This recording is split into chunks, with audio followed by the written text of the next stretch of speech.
La Sociedad Española de Radiodifusión presenta... Ser... ¡Viva la radio! Podcast. Siempre. Siempre, siempre. In the valley, in the canyon, I'll go wherever you go. Tenemos a un doctor en genética y biología molecular y colaborador del País, y a un químico, bioquímico y conductor en la 2 de un programa legendario que se llama El Cazador de Cerebros. Os podíais intercambiar los papeles algún día, ¿no? Tú escribes en El País, Pera, y Javier que presente El Cazador de Cerebros, ¿no? Yo, por mí, sí. Pera puede escribir en El País, pero vosotros habéis visto la cara que tengo, ¿no? Como para salir en la tele. No todo funciona. Bueno, además ahora en televisión española, Javier, ya ves que lo más inesperado funciona. Exacto. Creo que es el momento, ¿no? A ver si me robas el sitio, no sé. ¿Le has sacado alguna vez en El Cazador a Javier? No. Pero podríamos intentar... Mira, voy a ver en dónde, en esta temporada, Hombre, en dónde claro. podrías estar y a lo mejor te saco en algo. Yo, Pera, últimamente salgo en la tele como ejemplo del perfecto idiota español. ¿Algún estudio? Con el tema de de viajar sin seguro médico al extranjero, ¿no? Exacto, Vale. eso me ha hecho célebre. Creo que he superado en Cher a Broncano y Pablo Motos. Pero para participar en algún estudio... Habría que mirar, cuando buscas en Google y pones Javier San Pedro, ¿cuáles son las primeras sugerencias? A ver, Javier... Antes... Lo estoy haciendo, ¿eh? San Pedro... Hasta hace unos años era Javier San Pedro, humorista frustrado. ¿En serio? Lo primero que salía, sí.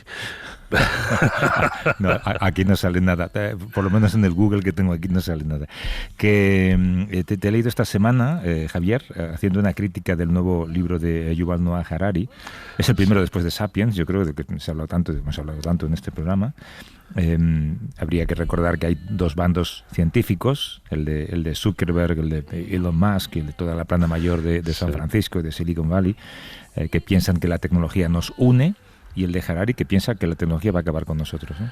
Sí, y yo estoy un poco en los dos, si puedo decirlo así, porque Harari es un catastrofista absoluto, cree que la inteligencia artificial va a hacerse con el control, ¿no?, de las sociedades humanas, y que esto es el fin de la civilización tal y como la conocemos, no ya de la democracia, sino de la civilización en su conjunto. Yo no soy tan catastrofista como él. No creo, soy hiperconsciente de las inmensas ventajas que la inteligencia artificial está aportando a la ciencia, a la medicina y de lo útil que puede resultar, ¿no? Y es verdad que plantea riesgos, pero tampoco me parecen de una naturaleza cualitativamente diferente, cualitativamente mayor que lo que ya estamos viendo, ¿no? El propio Harari cuenta unas cosas anteriores a la inteligencia artificial, anteriores a ChatGPT, digamos, ¿no? Simplemente con las redes sociales tal y como las conocemos ahora, o tal y como las conocíamos antes de ChatGPT, y realmente, no sé, por ejemplo, el caso de los Rohingya en Myanmar, antigua Birmania, no hizo falta ninguna inteligencia artificial ahí para generar una escabechina monstruosa, vamos, con miles de civiles desarmados, muertos, expulsiones masivas de cientos de musulmanes de Myanmar, y todo esto circuló por Facebook, por el mismo Facebook que conocemos todos, fundado y dirigido por este mismo Zuckerberg, que cree que las redes sociales son una fuerza tan benefactora, ¿no? Sí, es que yo que entrevisté en El Cazador de Cerebros a Harari, él tiene un planteamiento, y él dice, yo no predigo el futuro, yo no digo lo que pasará, soy catastrofista, pienso que sí que puede ir mal, pero yo planteo escenarios posibles. Esto en el Homo Deus, en ese libro, ya lo planteaba así. Y yo creo que es una visión muy interesante. Es decir, si no hacemos nada, ¿qué puede pasar? ¿Vale? Sí. Y esto toca de lleno en la regulación. Yo estoy de acuerdo. Obviamente tienen las redes sociales usos positivos y usos negativos. ¿Y qué pesa más? Bueno, los negativos pueden ser tan destructores que los debemos tener en cuenta, no podemos no tenerlos en cuenta. Yo estaba reflexionando sobre eso y me vino como ejemplo, puede haber muchos, los juguetes para niños. O sea, imagínate un juguete para niños que tenga el riesgo de que se pongan algo en la boca y se atraganten, o que se corten. Ese juguete no puede estar en el mercado y hay una regulación que lo protege. Y a nadie se le ocurriría que si ese niño, ese juguete está mal hecho, mal diseñado, se traga algo y dicen, es que es culpa del niño, yo pongo la herramienta y la responsabilidad es de quien la utiliza. No, entonces ya estamos viendo lo de Brasil, lo de Telegram, yo creo que ya se está poniendo de manifiesto que las plataformas también tienen responsabilidad y también se tienen que regular y tenemos que hacer que se pueda hacer, que podamos sacarle todo el partido, tanto de las redes sociales como de la inteligencia artificial y que sean un bien para la humanidad, pero regular mucho para que no causen estos daños. Sí, estoy de acuerdo. Sí. Ayer había un artículo precioso en el País de Antonio Muñoz Molina en el que hablaba de Mad Men y cómo Mad Men reflejaba la época en la que se desarrolla esa batalla publicitaria de la agencia en donde estaban estos personajes, pero decía, se refería a lo bien que se reflejaba esa época. Por ejemplo, se ve a la gente fumando en todos los lados, que es una cosa pues que era normal, se veía con normalidad, o a una mujer, a una familia que están haciendo un picnic en un parque y cuando acaban pues todos los plásticos los dejan en el suelo porque no había concepto de reciclaje. Y él hacía el ejercicio imaginativo, que era muy interesante, de pensar cómo nos reflejarán quienes hagan una serie que esté basada en esta época en la que estamos ahora. Y él decía que seguro que lo primero que reflejarán es a un montón de niños con un teléfono delante, porque sus padres se lo han puesto para poder comer en los restaurantes. Y esto dentro de 50 años lo verán como una barbaridad. Se escandalizará. Y verán los efectos negativos que ha tenido en la atención o en lo que sea esto. Oye, Harari dice, la historia no es determinista, ¿no? Si lo fuera, no, ¿qué haríamos discutiendo sobre esto ahora mismo, no? Y sí, estoy de acuerdo con Pera en que su intención es empujar el debate, estimular el debate, revelar los peligros y, pues, en fin, poner a la mucha gente que le lee, que incluye a todos los presidentes del gobierno del mundo, seguramente. Pues ya te digo, sí. Oye, que ahora sí, poniendo Javier San Pedro me sale la lista de las búsquedas, y es muy interesante, Javier. La primera, las personas que te buscan en Google, lo primero que buscan es Javier San Pedro Wikipedia, para saber más de ti. Lo segundo, Javier San Pedro Pareja, por lo que sea. Por alguna razón. Luego viene por este orden Javier San Pedro Cadena Ser, Javier San Pedro A Vivir, que son 2 días, Javier San Pedro El País, Javier San Pedro Sapiens, de cuando... y después Javier San Pedro México. Ahí está. Bueno, pues sí. Claro, la gente ya sabe que eres el protagonista de un... Está muy bien. Creo que es una mini biografía muy interesante de mis últimos años. Sí, y lo más bonito es que dice, otras personas que buscan a Javier San Pedro también buscan a, y por este orden, Pera Estupiñán, Javier del Pino y Charles Darwin. ¡Toma! Ya. O sea, qué ilustres. Vaya 4. Sí, oye, este algoritmo tiene su punto, ¿eh? Preguntarle al ChatGPT, ¿qué piensas de saber San Pedro? Sí. Que por cierto, hablando eso ya... Perdona, Javier. Sí. Lo que digo, que ya lo hice, ¿no? Me busqué a mí mismo en ChatGPT 4... Y bueno, se inventó unas cosas ahí, no sé cuántos premios me habían dado de los que yo no había ido ni a hablar. A lo mejor te los han dado y no te lo han comunicado. Y no me los han pagado. Exacto. Yo me fiaría de ChatGPT. Hay un artículo en Science, hablan de un chatbot nuevo que es capaz de combatir bulos. Tú escribes tu creencia, por ejemplo, los inmigrantes cometen más crímenes que los nacionales, y el chat te responde no, al contrario, y aporta datos para rebatir eso. Es capaz de detectar la mentira, ¿no? Sí, este estudio es...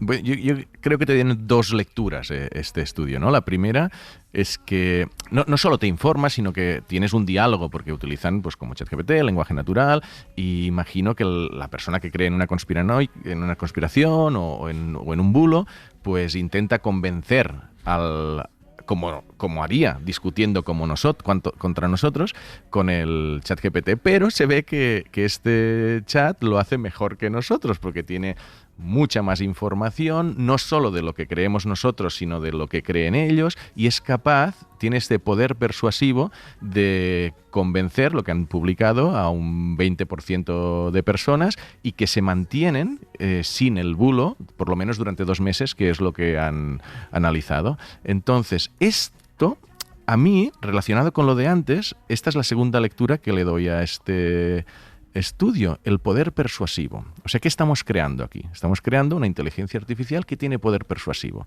Es decir, que te puede convencer de que creas algo diferente a lo que estás creyendo.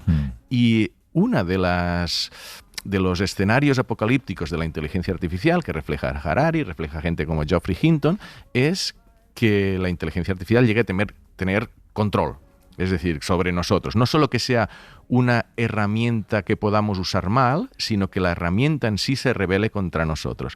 Y Hinton y otra gente dice, y nosotros la estamos alimentando, la estamos creando esta herramienta. Estamos creando gemelos digitales de la Tierra, del cuerpo humano, de todo. Estamos creando, dándole toda la información histórica, social, política, lo que sea, incluso le estamos enseñando capacidades humanas como por ejemplo la persuasión. Es decir, nosotros estamos creando una inteligencia. Ahora son inteligencias separadas, chatbots que cada uno tiene su función, pero en algún momento se irán uniendo entre ellos y tendrán todas estas capacidades. Es decir, que ya le hemos enseñado a que nos ayude a cambiar de opinión con esta herramienta, que nosotros lo vemos positivo porque en este caso el fin es positivo. Pero podría ser al revés. Este chatbot es realmente muy bueno, ¿no? Casi todo lo que dice es perfectamente correcto y además está muy bien argumentado y muy bien documentado. La razón, naturalmente, es que se ha entrenado solo con textos correctos, ¿no? Con textos que están avalados por la ciencia. No se ha tragado la internet entera como ChatGPT, ¿no? Entonces esto es lo que le da su poder persuasivo y su gran capacidad de argumentación. Pero naturalmente esta misma técnica se puede usar para alimentarlo con todo Quanon, claro, o forocoches, claro, ¿no? Tú puedes hacer lo mismo y la gente aquí han sido reclutados, ¿no? Para los voluntarios que han intervenido en este experimento han sido reclutados y bueno, un 20% de ellos ha convencido. Pero la gente en general, cuando sales ahí a la calle, ¿va a utilizar este chatbot o no se va a creer lo que diga allí, puesto que eso está avalado por la ciencia? Porque eso es lo que ya ocurre ahora, ¿no? Claro. Toda la ciencia está disponible y en abierto para cualquier persona que quiera leerla. Lo que pasa es que hay algunos que no se la creen, claro. Exactamente. Y habrá otros chatbots igual de persuasivos convenciéndote de que los de Springfield comen gatos y perros. O sea que entonces, digamos, esa realidad virtual se parecerá al final a la realidad. A la realidad real. Es un mapa 1:1, como también Harari lo menciona también citando a Borges, ¿no? Claro. Que es un mapa tan perfecto del mundo que es que equivale al mundo, ¿no? Con lo cual, al final, acaba sustituyendo al mundo real. Y solo quedan algunos mendigos y un par de perros en un rincón de la Tierra. Claro, ¿no? Igual que escoges a qué medio de comunicación conectarte, escogerás a qué chatbot conectarte para claro. Naturalmente. Y si todas estas inteligencias artificiales colectivas al final tienen cierta voluntad, o sea, que quieren hacer algo, y estos son términos muy humanos, ¿vale? De momento no tienen voluntad, pero al final, también desde una perspectiva muy materialista, la voluntad también, a veces lo hemos discutido, tú, Javier, lo del free will, el libre albedrío también, o sea, la voluntad no es algo mágico, es algo que nace de unas condiciones. No es lo que creemos, ¿no? Exacto, entonces pueden llegar a tener una voluntad de convencernos de algo y puede aparecer lo que llaman misalignment o desalineamiento, que es que se pueden equivocar, porque ellos también, es decir, les podemos pedir ayúdanos a combatir contra el cambio climático, y dicen, vale, pues espera que me cargo a esto, me cargo a este, me cargo tal. Entonces, hay ese peligro, ese escenario apocalíptico de que se desarrolle tanto hasta el punto de tener ese poder persuasivo, poder de actuación, poder de infiltrarse en nuestra sociedad y tomar decisiones perjudiciales en cierto sentido, y que no la podamos parar porque no hay un red button. No es science fiction. La tecnología para que un dron decida por sí mismo a quién bombardear existe desde hace 20 años. Quizá ChatGPT ha asombrado al mundo porque habla, ¿no? Escribe en un lenguaje natural que parece un humano, supera el test de Turing en ese sentido, ¿no? Porque tú no sabes si estás hablando con un humano. Pero la voluntad se puede programar algorítmicamente. O sea que es una decisión nuestra. Pues esto que os digo, que las armas decidan a quién disparar o qué racha van a hacer en una ciudad recién ocupada. Es una decisión humana, ¿no? Hay un número de teléfono que dejamos siempre abierto y si al final de este espacio hay un huequecito, pues pueden dejar una nota de audio o una pregunta o entrar por teléfono también a comentar o a pediros vuestro comentario. 638-855-349 es un número de WhatsApp, se puede usar por tanto para textos y audio. 638-855-349. Hablando también de inteligencia artificial, la actualidad científica de esta semana se ha propuesto llevarle la contraria a Harari, por mucho que digas tú lo contrario, Javier, que es que otra inteligencia artificial, y esta vez de AstraZeneca, dice que podría predecir más de 1000 enfermedades antes del diagnóstico médico. El problema es que para que haga buenas predicciones hay que darle muchos datos sensibles sobre la salud de los pacientes. Y esto, hemos hablado también mucho de esto, ¿no? Esa ecuación entre cuánto quieres contarle a un algoritmo a cambio de que el algoritmo te diga que tienes este gen que te predispone para esta enfermedad, ¿no? Claro, en este caso son 67, creo que ponía en el artículo, biomarcadores, tanto desde bioquímicos a genéticos a comportamentales, que utiliza para predecir la probabilidad. O sea, no te va a decir seguro que vas a tener cierta enfermedad, pero te va a dar una estimación mucho más probable de la que te daría... Es delicado porque la interpretación de esto y ya no... en manos de quién puede estar esta información, pues en principio es algo positivo, O sea, es que ahora venimos quizás de hablar de los riesgos y estoy todavía en este escenario de riesgos. Y no, es algo positivo que puede servir para diagnóstico más preciso, para anticipar tratamientos en momentos de fragilidad o en momentos previos a la enfermedad y sobre todo también para investigar todavía más.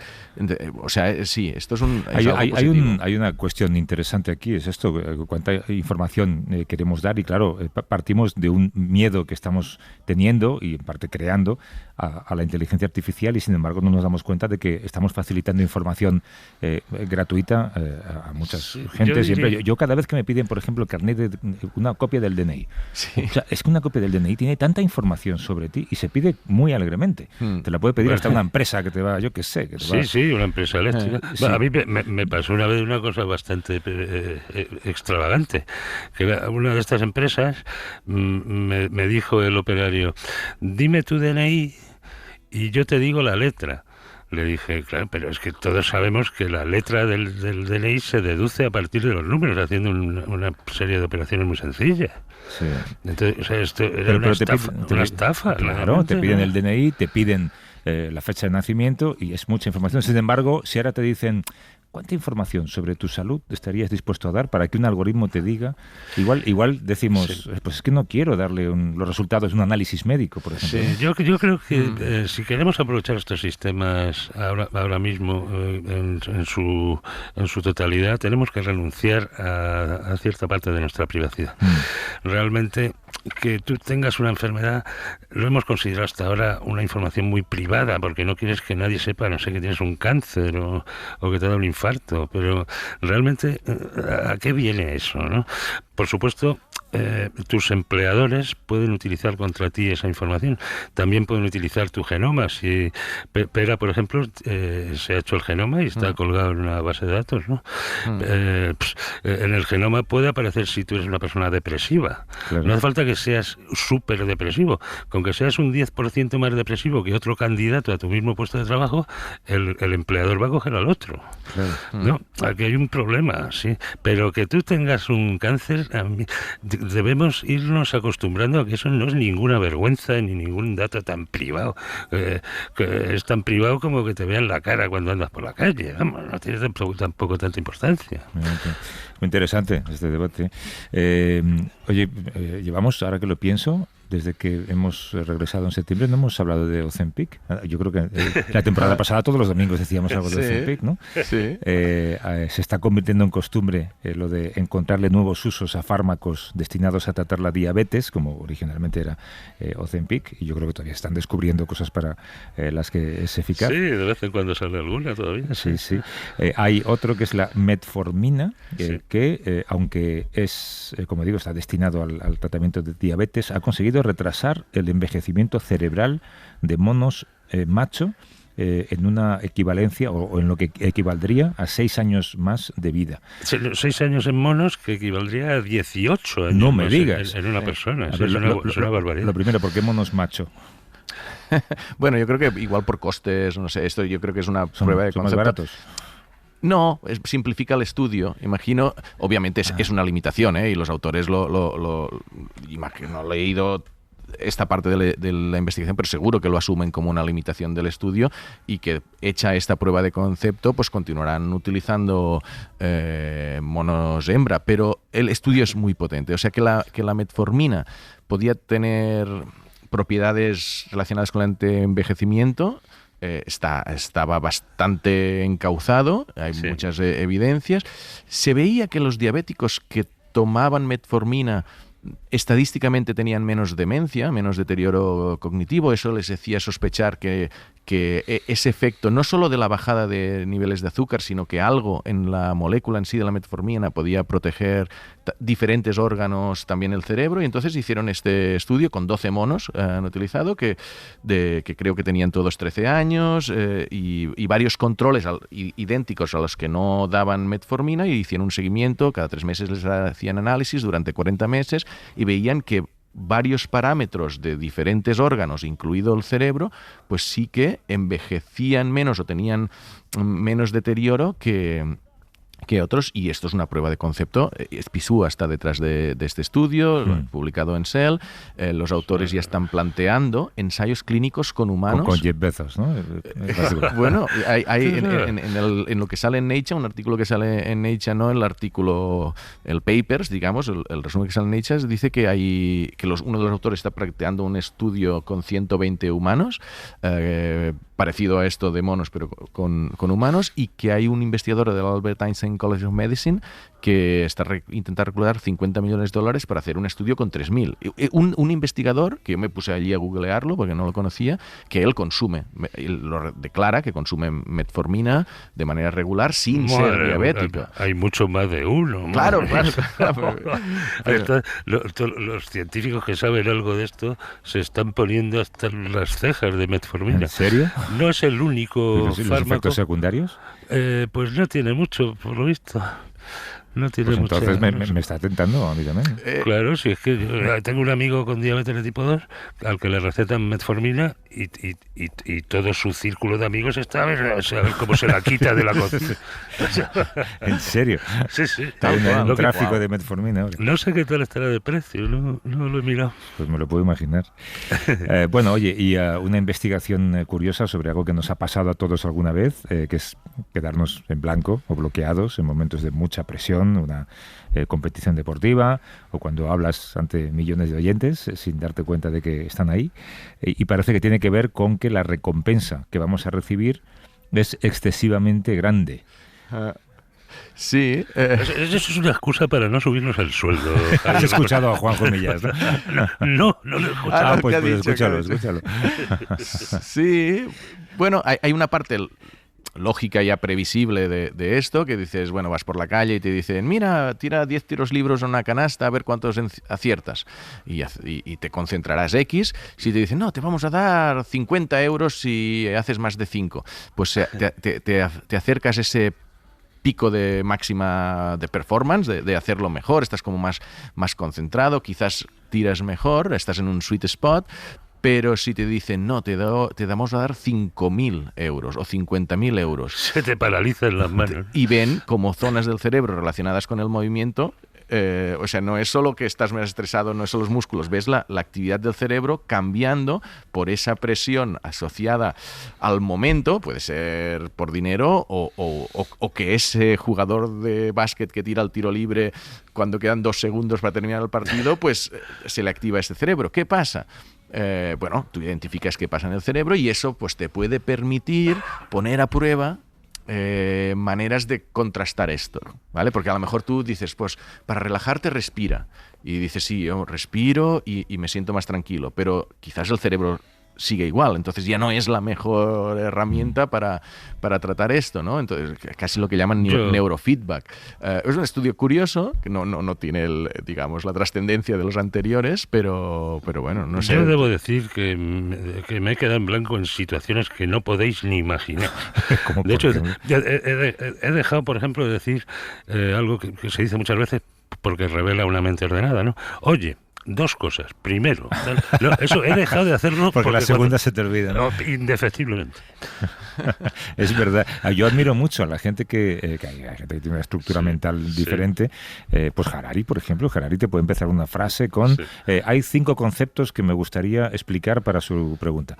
Y los dice los 5. Y lo dice los 5 perfectamente. Bueno, oye, no te libras, Pera. Pera Estupiñá, si buscas en Google, es Pera Estupiñá pareja. Ah, sí. Lo primero. Pues eso, esto ya es preocupante. Pera Estupiñá libros, Pera Estupiñá podcast, Pera Estupiñá Instagram, Pera Estupiñá a vivir que son 2 días, Pera Estupiñá cadena SER, Pera Estupiñá teatro y Pera Estupiñá biografía. ¿Y Cazador de Cerebros no sale? No sale. Sale podcast que no tengo. Pero aquí el community manager de Televisión Española tiene que hacer algo para mover esto, ¿no? ¿Cómo puede ser que no pues salga Cazador de Cerebros y salga podcast que no tengo? Y mira, tanta gente me dice, tienes que hacer un podcast. Igual, y sale podcast, pero no, pues mira, igual esto te tiene que hacer pensar, ¿no? Sí. Es interesante. Es que a lo mejor la gente busca podcast en un sentido... El podcast de la vivir. El programa, claro. Sí. Bueno, 638-855-349 es... Luego mucha gente busca Pera Estupilló. Ah, sí. Sí, es que tu apellido es complicadito, ¿eh? ¿Y del libro de sexo no sale algo? Pero ¿Sale teatro? Eso estará censurado. Está llorando ahora mismo en el estudio, Pera Javier. Censurado por el algoritmo. 638-855-349, número de WhatsApp, por si al final podemos en un ratito escuchar llamadas preguntando la opinión de Pera y Javier. 638-855-349.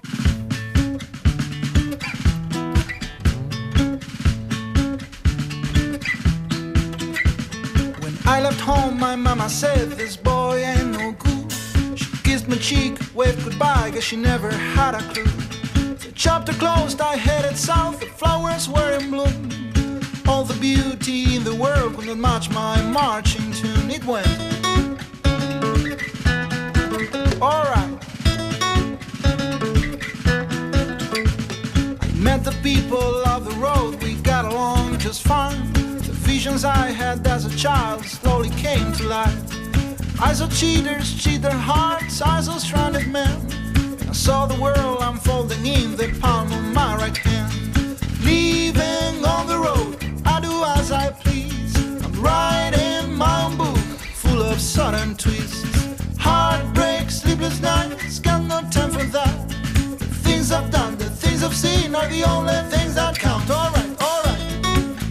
Uno de los indicadores clave de la crisis climática es la pérdida de hielo de las grandes superficies heladas del planeta. Según datos de la NASA, Groenlandia lleva perdiendo 279.000 millones de toneladas de hielo por año desde 1993. La Antártida también pierde 148.000 millones y el casquete polar del océano Ártico lleva desde los años 80 menguando un 12% cada década. O sea, claramente se va a acabar.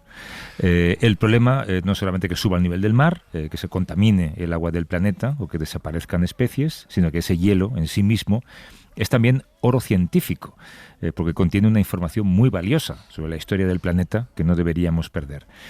Sergio Enrique Faria es el director del Izots Lab, espero haberlo dicho medianamente bien, que es el único laboratorio de hielo de España en el Centro Vasco de Cambio Climático. Creo que Izots en vasco significa, en euskera significa hielo.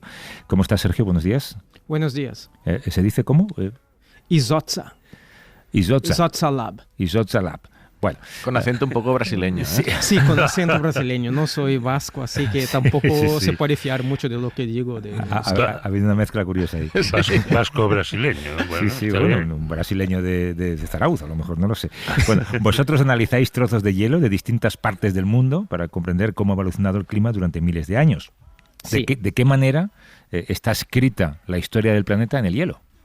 Bueno, hay diferentes formas. La más común o la más conocida y más utilizada es que hay burbujas de aire. Cuando el hielo se forma, una de las formas de formación del hielo es a partir de la nieve. La nieve cae del cielo sobre un glaciar y con el pasar de los años esta nieve se va compactando, se va quedando viejita, se va quedando cada vez más densa, compacta, hasta que se transforma en hielo sólido.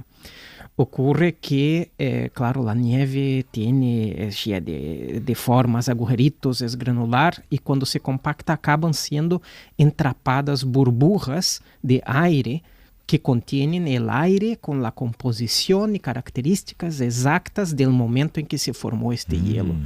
Y son estas burbujas que son perfectamente preservadas durante toda la vida del hielo, que analizamos las burbujitas y de ahí sabemos cómo era la atmósfera en el momento en que se formó este hielo. Hay otros tipos de registros, por ejemplo, lo que llamamos aerosoles, las partículas que van volando por el aire y que al final caen con la nieve y se depositan en el hielo.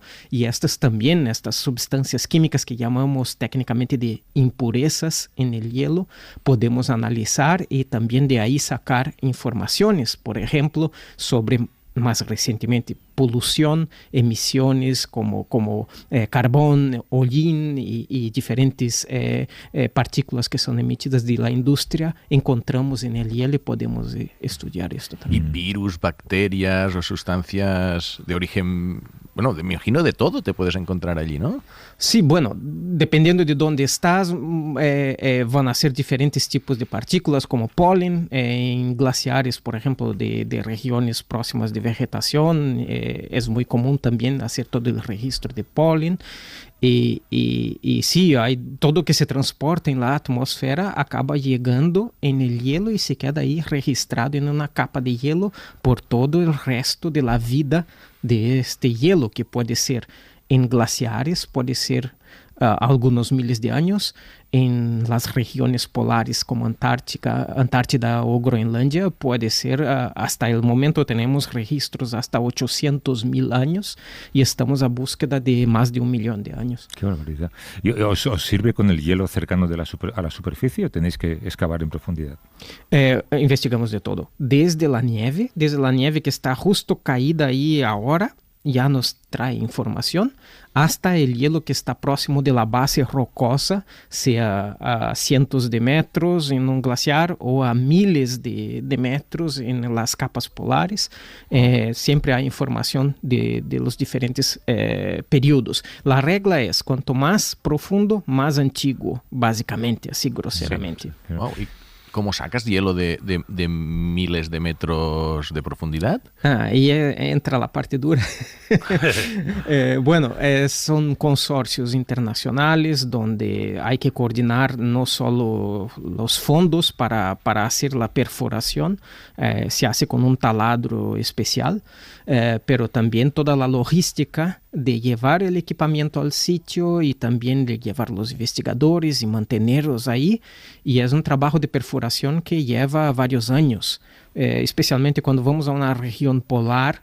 No se puede quedar en el invierno. Por ejemplo, si estás ahí en el centro de Antártida, puedes perforar durante 3 meses. Después tienes que marcharte, dejar el acampamento y volver el próximo verano, porque no puedes trabajar a menos 70 grados Celsius. Así que trabajamos en el verano cuando es más calentito. En Antártida, donde hacíamos perforación antes, era menos 25, menos 30. Más calentito. Sí. En Groenlandia es mejor, claro, la mayoría de los sitios vamos en menos 15, menos 10 incluso, cada vez más caliente. hay días, también hay olas de calor ahí, incluso por ejemplo en Groenlandia hemos tenido una vez durante la perforación una ola de calor tan fuerte que las temperaturas llegaban casi a cero y vías que empezaba casi a derretir la superficie de donde estábamos y no se puede derretir la superficie porque esto estropea el registro de este periodo, porque entra agua en todo. ¿Y la logística al revés para traer ese hielo a Bilbao? También, es otra complicación, la logística para llevar el equipamiento y después hay la logística para traer el hielo que se perfora. Básicamente, se taladra con un taladro especial que es como un cilindro hueco. Sí. Y dentro de este cilindro se acaba entrando el trozo de hielo que llamamos de testigo. Y este testigo sacamos, guardamos en una cueva de hielo que está ahí muy estable en el sitio, hasta que llegue el momento de llevar estos cilindros de hielo a los laboratorios, ¿no? Normalmente son laboratorios cuando es en Antártida depende del país o países que coordinan el proceso de perforación. Por ejemplo, Europa, hay programas europeos de perforación y ahí lideran, por veces es Francia, otras veces Alemania, otras veces Reino Unido, otras veces algún otro país, Italia, lo que sea. Y entonces en estos países tienen sus depósitos, se lleva este hielo como de la cueva de hielo, se mete en cajas de poliespan especiales para esto y se lleva por avión, un avión pequeñito que lleva hasta la costa.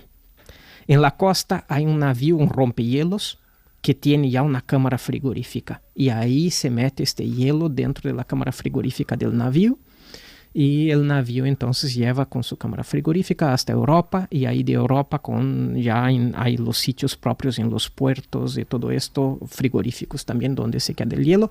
De ahí va siendo transportado por camión o por avión, lo que sea, siempre transporte frigorífico hasta el laboratorio donde se va a investigar. O sea, utilizáis los camiones para el pescado ultracongelado, algo similar a eso. Eso es. Exactamente.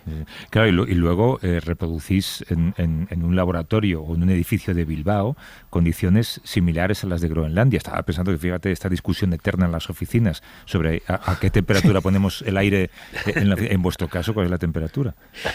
Normalmente trabajamos a menos 30 grados Celsius. Porque esos calentitos. Hay que llevarse chaquetas, ¿sí? Sí, hay que llevar unas chaquetas, claro, especiales de frigorista y muy potentes. No nos permiten, por ley, no se puede usar, curiosamente, las chaquetas que se usan en el campo, estas más de exploración polar y todo esto. No, hay que usar... ¿Por qué no? Va a me preguntar esto, las leyes de prevención laboral por veces son un poco estrictas o pensadas más para industria y entonces sí que tenemos que usar la ropa de frigorista que no es tan calentita como sería la de exploración polar. Claro, sí. Vosotros entonces intentáis escribir la historia del clima, miráis hacia atrás y mirando hacia atrás, ¿qué aprendéis hacia adelante?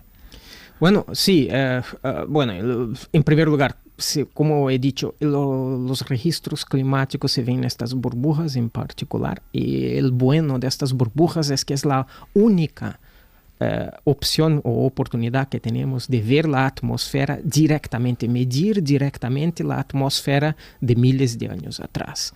Hay otros tipos de mediciones del clima que son indirectas, sea por fósiles o isótopos o lo que sea. Pero esto con las burbujas mides directamente la composición de la atmósfera. Y con eso se ha reconstruido toda la historia, por ejemplo, de los gases de efecto invernadero, las concentraciones de gases de efecto invernadero, cómo han cambiando. Sí. Y también se ha podido reconstruir temperatura por un proceso que no voy a entrar en detalles, pero se miden los isótopos que están en el aire, isótopos de oxígeno, etcétera, etcétera. Y de ahí se puede, ahí sí indirectamente calcular cuál era la temperatura en este momento. Entonces, y de ahí, sí.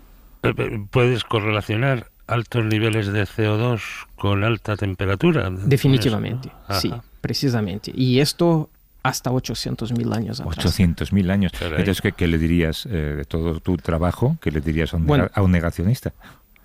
No hay mucho que decir, porque un negacionista hoy en día es negacionista porque no quiere aceptar. Y ahí, ¿cómo vas a discutir o intentar convencer a alguien que no quiere ser convencido? Tal vez dejar para, como habéis comentado antes, a ChatGPT que lo intente, o este otro chatbot que intente lo convencer. Pero hoy en día yo creo que negacionismo es algo que ya no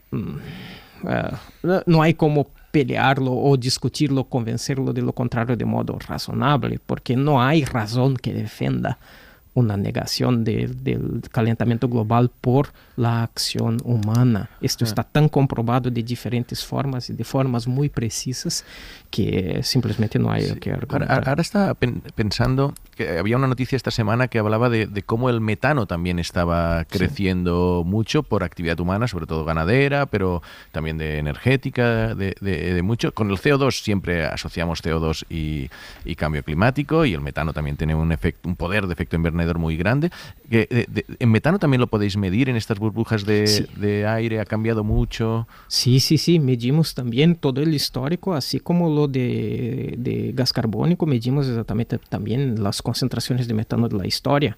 Y sí, es lo mismo, se mide y se ve exactamente cómo el cambio de las concentraciones de metano en tiempos recientes, desde la revolución industrial, desde el crecimiento de la población, cómo se ha explotado, cómo se ha crecido de un modo anormal y que no se puede justificar por procesos naturales. Joder, es increíble, es como tener una mirilla al pasado del clima y demostrar claramente cómo estamos acabando con él, básicamente, ¿no? Oye, alguien pregunta, por cierto, yo te traslado la pregunta, Sergio, ¿no serán las roturas glaciares culpa de estos experimentos que crean grietas?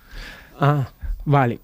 Una pregunta muy interesante de un punto de vista antropológico, también en caso de glaciares, es una pregunta muy interesante. La perforación, estas perforaciones profundas se hace principalmente en los polos, en Antártida y Groenlandia, porque por un lado es el hielo más profundo que te da una historia más larga, y también porque son registros del clima global. Los registros de glaciares, también se puede perforar un glaciar, pero son registros mucho más locales, te cuentan la historia de la región. Y como los glaciares son muy dinámicos, el hielo ahí es mucho más joven, tiene entre cientos y miles de años, algunos pocos miles de años, así que tampoco puedes ir mucho en el pasado con un glaciar, pero te da una información muy detallada local de la región. Entonces, diferentes tipos de hielo te dan diferentes tipos de información, más global, más local, más antigua, más reciente.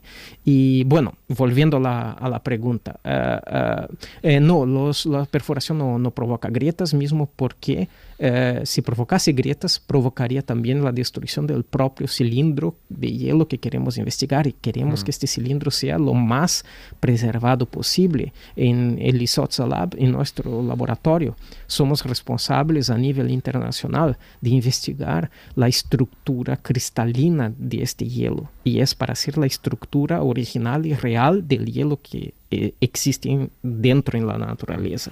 Si hubiese cualquier disturbio mecánico del hielo, veríamos en este cilindro en nuestras muestras y podríamos identificar en los cristales de hielo, y por lo tanto sabemos que no estamos perturbando en nada el hielo. Pero sí, ahora volviendo a la parte antropológica, sí que en muchas culturas de montaña, culturas tradicionales, se habla de que la intervención en un glaciar puede ofender al glaciar, y por veces, dependiendo si no respetas el glaciar cuando haces tu explotación, el glaciar se va a quedar enfadado y se va a rechazar y puede causar daños y desastres naturales.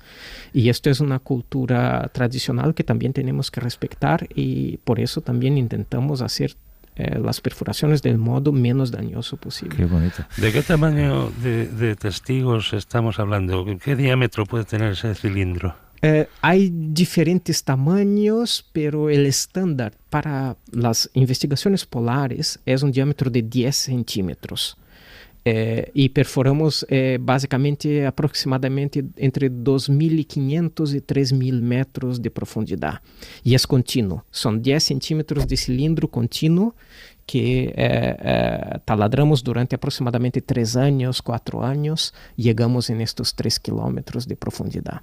Este hielo de 10 centímetros es normalmente el diámetro más grande. Hay también diámetros más pequeños para perforaciones de glaciares, más una vez para no causar tanto disturbio en el glaciar, utilizamos taladros más pequeños que tienen diámetros de 8 centímetros, por veces incluso 6. Menos de 6 centímetros es raro porque ahí tienes muy poco hielo para investigar. Es minúsculo, sí. Sergio Enrique Faria, que es director del Izotza Lab, que es el laboratorio de hielo del Centro Vasco de Cambio Climático. Gracias por esta lección que nos has dado, Sergio. Gracias a vosotros. Suerte con las investigaciones. Un abrazo. Hasta luego. Cosas que están pasando. Mucha gente pide que repitáis el nombre del chatbot para convencer a los negacionistas. Todo el mundo tiene un cuñado negacionista, con lo cual quieren saberlo. ¿Lo sabemos el nombre del chatbot? Sí, era... yo no me acuerdo. No nos acordamos. Bueno, pues lo buscamos. Dani nos llama desde el Camino de Santiago. ¿Es posible? Dani, buenos días. Sí, hola, buenos días. Por tierras navarras voy ahora, andando y escuchándoos. No es mal plan, ¿eh? Camino de Santiago con la radio puesta. No, desde las 8 me lleváis animando a la mañana. Mira qué bien. Pues venga, adelante con la pregunta. Bueno, yo quería preguntar a los científicos, hoy que habláis de inteligencia artificial, en algún momento habéis hablado de que, que a lo mejor algún día un psicólogo hacía terapia mediante un chat. Yo soy psicólogo y quería preguntaros si vosotros os someteríais, por así decirlo, a una terapia con un chat GPT, por ejemplo. Pregunta si te vas a quedar sin trabajo, básicamente, ¿no? Efectivamente, gracias. esa es mi preocupación. Dani, suerte en lo que te queda. Cuídate. Muchas gracias. Hasta luego. Mañana. Yo no tendría inconvenientes si el chatbot tirara recetas como un médico o un psiquiatra, ¿no? O sea, si es un psicólogo con recetario, me vale. Yo creo que me podría permitir en mis circunstancias contratarte a ti y hacer terapia contigo, que siempre posiblemente será mejor, pero lo que comentábamos es que como screening, como primera aproximación o como acceso a personas que no se pueden permitir tener acceso a un psicólogo de manera regular, ¿quién sabe si puede convertirse en una alternativa? Bueno, la mayoría de nuestros problemas psicológicos son bastante predecibles realmente. La mayoría de las consultas son de gente que no tiene pareja y cree que su vida y su estabilidad depende de conseguir una pareja. ¿No? Esto es una consulta muy común que realmente podría resolver un chatbot perfectamente, ¿no? Pues es una tarea muy rutinaria. Hay situaciones más límite o más complicadas que de momento yo me fiaría más de humano, ¿no? Oye, el chat para convencer a los negacionistas se llama Debunk Bot, es D-E-B-U-N-K, que en inglés significa desmontar. Sí. Debunk Bot, B-O-T, y esa es la página web, debunkbot.com. Interactúa con la inteligencia artificial para persuadirte contra las conspiraciones. Está muy bien. Emilio, desde Coruña, ¿cómo estás, Emilio? Buenos días. Hola, buenos días. Pues muy bien, escuchándoos, como siempre. Pues adelante con la pregunta, Emilio. Mira, a mí de la inteligencia artificial sabemos lo que sabemos, o sea, sabemos lo que está haciendo ahora y nos imaginamos muchas cosas de las que puede hacer. Siempre hablamos de futuristas, pero lo que me preocupa es lo que está haciendo en la realidad y ahora mismo en la influencia con el cambio climático. Todo lo que se necesita y lo que se necesitará para alimentar toda esa inteligencia artificial. Bien, entonces, ¿qué podemos hacer? Preguntarle a la inteligencia artificial cómo solucionará el problema que está creando la propia inteligencia artificial.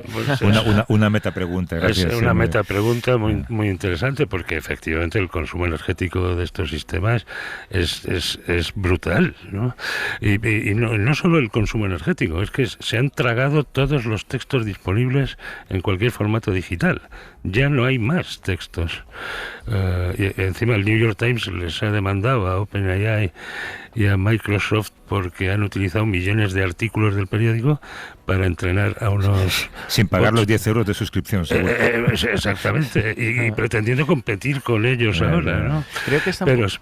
Pero sí, el gasto energético es un argumento muy poderoso ahora mismo para estos sistemas, son insaciables. Que mucha gente está preguntando también por cuál es la dosis correcta de metformina.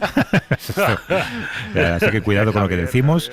Y nos dicen también que una caja de 50 comprimidos nos llega a €1,50. Bueno, pues sí que vamos, eso está chupado. Pedro Estupiñán, Javier San Pedro. Hasta luego. Hasta luego.